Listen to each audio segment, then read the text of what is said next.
ঢালিউডের প্রতিটি চমক লাগানো খবর জানতে সাবস্ক্রাইব করুন খবর টিভিকে আর বেল আইকনে ক্লিক করে পেয়ে যান প্রতিটি খবর সবার আগে।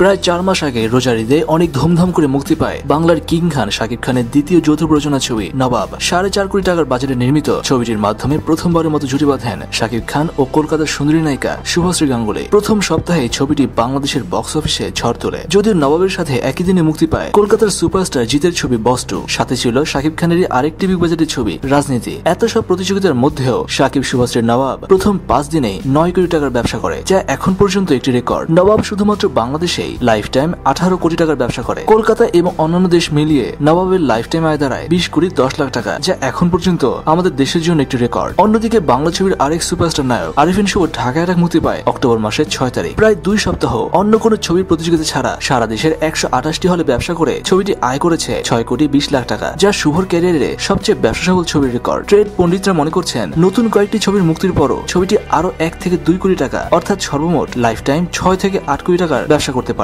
সুতরাং দর্শক দেখাই যাচ্ছে শাকিব খানের নবাব আরিফিন শুভ ঢাকা অ্যাটাকের চাইতে প্রায় 14 থেকে 12 কোটি টাকার বেশি ব্যবসা করেছে, যা আসলে একটা জিনিসই প্রমাণ করে, আর তা হলো শাকিব খান এখনো দর্শকদের সবচেয়ে জনপ্রিয় নায়ক। কিন্তু অপেক্ষাকৃত নতুন নায়ক হিসেবে আরিফিন শুভর অর্জনও কম নয়, যদিও ঢাকা অ্যাটাক শুধুমাত্র তার ছবি নয়। এই পুরো বিষয়টি নিয়ে আপনি কি ভাবছেন জানান নিচে কমেন্ট সেকশনে।